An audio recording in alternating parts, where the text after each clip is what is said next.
जहां कांग्रेस का मोदी सरकार पर बड़ा हमला, जहां आज कांग्रेस की सामूहिक यहां पर प्रेस कॉन्फ्रेंस थी जिसमें राहुल गांधी, प्रियंका और इसके साथ ही सोनिया गांधी, मल्लिकार्जुन खड़गे, अजय माकन मौजूद रहे और यहां पर बीजेपी को घेरते हुए नजर आए। इस वक्त की बड़ी अपडेट आप तक पहुंचा रहे हैं, जहां बताते चले कि खड़गे की तरफ से कहा गया कि साजिशन जो हमारे बैंक अकाउंट है वो फ्रीज कराए गए हैं और जिससे कि हम चुनाव में प्रचार प्रसार ना कर सके और असहाय बनाकर हमें बीजेपी चुनाव में उतारना चाहती है। बड़े आरोप लगाते हुए नजर आए। इस वक्त की बड़ी अपडेट आप तक पहुंचा रहे हैं, जहां आपको बताते चले कि कांग्रेस के खातों से 285 करोड़ जो रुपए उनको फ्रीज कर दिया गया और आर्थिक पहचान खत्म करके यहां पर हमें चुनाव में उतारना चाहती थी और ये काफी ज्यादा खतरनाक भी है। सरकार के निशाने पर कांग्रेस का ही अकाउंट है। बड़ी अपडेट आप तक पहुंचा रहे, जहां चुनाव से पहले हमारे सारे अकाउंट फ्रीज कर दिए गए। कांग्रेस पार्टी ने सामूहिक प्रेस कॉन्फ्रेंस की, जिसमें प्रेस कॉन्फ्रेंस में सोनिया गांधी, राहुल गांधी, मल्लिकार्जुन खड़गे, अजय माकन मौजूद रहे। इस वक्त की बड़ी अपडेट आप तक पहुंचा रहे हैं, जहां आपको बताते चले कि चाहे मुद्दा यहां पर इलेक्टोरल बॉन्ड को लेकर हो या फिर जो अकाउंट फ्रीज करने को लेकर हो, ये दोनों ही मुद्दों को खतरनाक बताया है कांग्रेस ने और प्रेस कॉन्फ्रेंस कर ये जानकारी देते हुए नजर आए।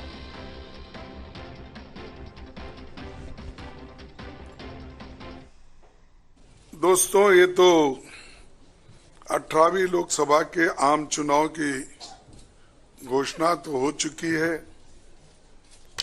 देश का हर एक नागरिक इसमें भाग लेने के लिए उत्सुक है। भारत पूरी दुनिया में अपने लोकतंत्र मूल्यों और आदर्शों के लिए जाना जाता है। किसी भी लोकतंत्र के लिए निष्पक्ष चुनाव अनिवार्य होता है, एसेंशियल होता है। साथ ही ये भी अवश्य होता है कि सभी राजनीतिक दल के लिए लेवल प्लेइंग ग्राउंड यानी समान लेवल प्लेइंग फील्ड हो। किस प्रकार से कांग्रेस पार्टी के बैंक खातों के ऊपर हमला हुआ और ये कोशिश करी जा रही है कि फाइनेंशियली कांग्रेस पार्टी को पंगु बना दिया जाए। ये केवल कांग्रेस पार्टी के खातों पे नरेंद्र मोदी सरकार का हमला नहीं है, बल्कि भारत के लोकतंत्र पे हमला है।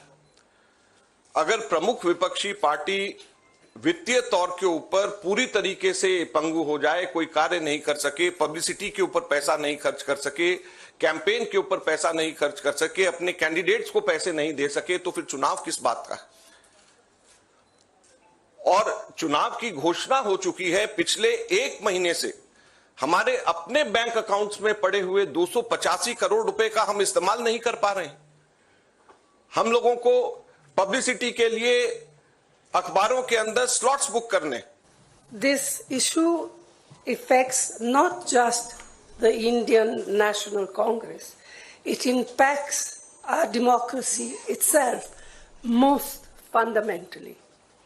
A systematic effort is underway by the Prime Minister to cripple the Indian National Congress financially.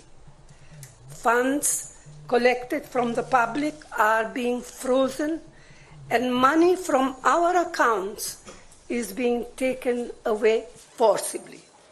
However, even under these most challenging circumstances, we are doing our very best to maintain the effectiveness of our election campaign. On the one hand, there is the electoral bond issue mentioned by Congress President Kharge, which has been declared unconstitutional by the Supreme Court. The electoral bonds have benefited, as everyone knows, the BJP hugely, massively. On the other hand, the finances of the principal opposition party, the Indian National Congress, are under a determined assault. This, we all believe, is unprecedented and undemocratic.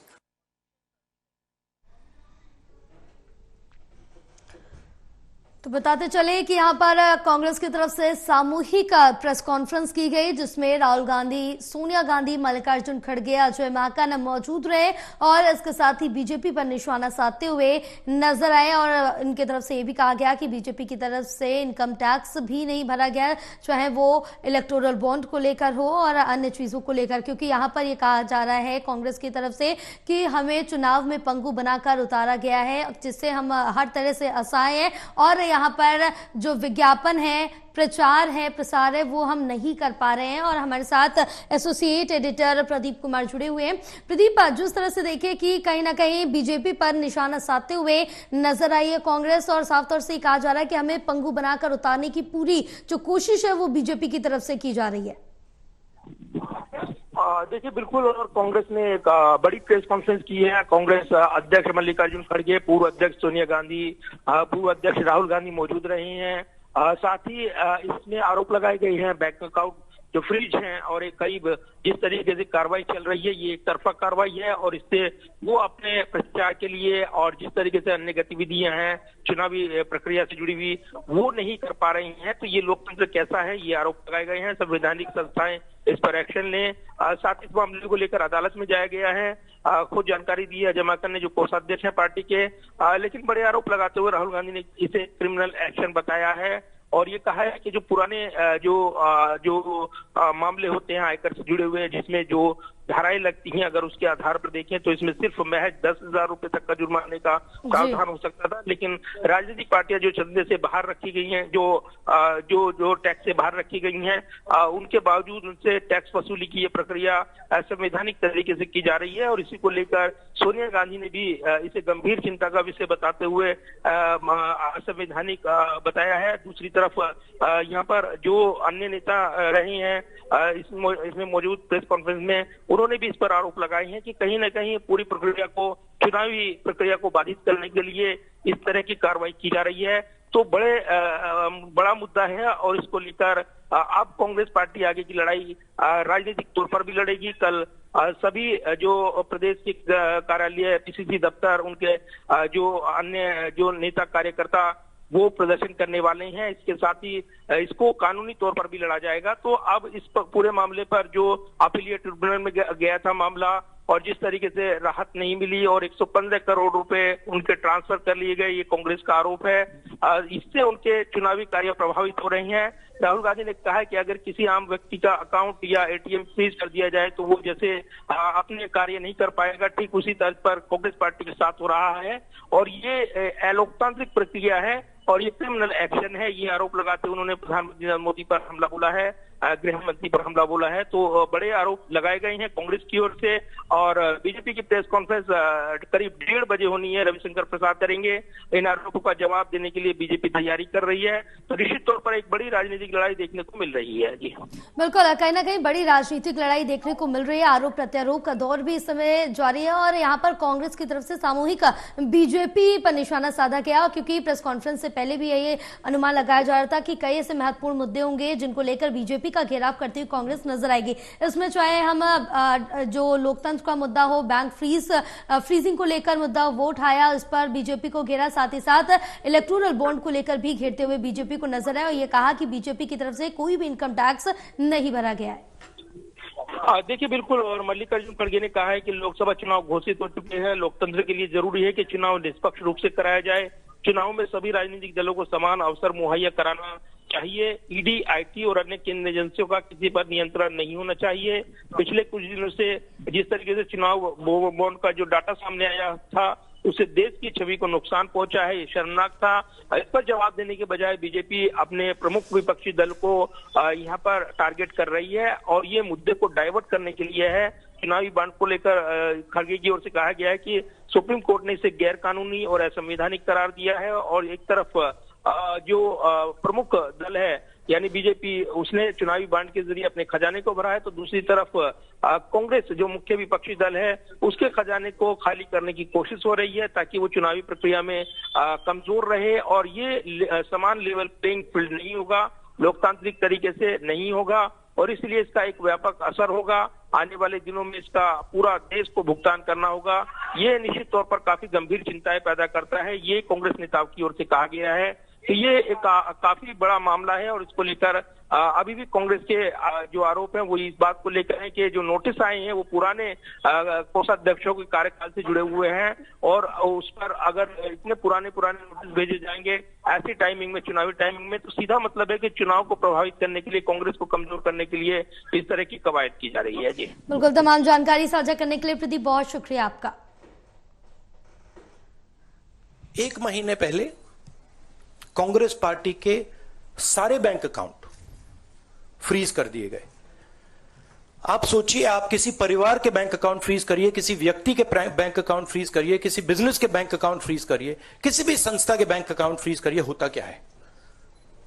एकदम खत्म हो जाता है। अगर आपने किसी परिवार का बैंक अकाउंट फ्रीज कर दिया, भूखे मर जाते हैं। वो कांग्रेस पार्टी के साथ किया जा रहा है।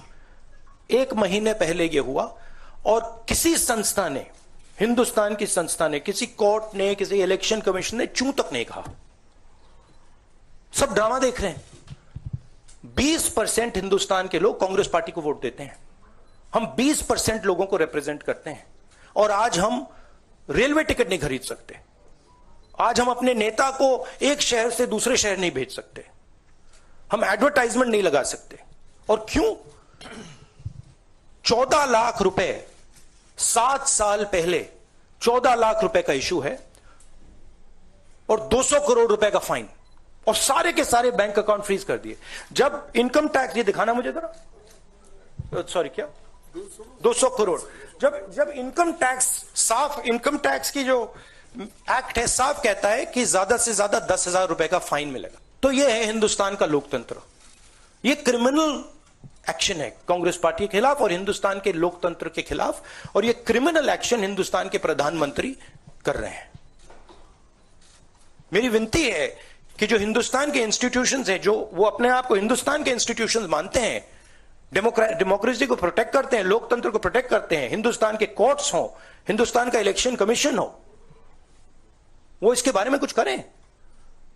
और यह कहना कि हिंदुस्तान दुनिया की सबसे बड़ी डेमोक्रेसी, झूठ है। यहां कोई डेमोक्रेसी नहीं है।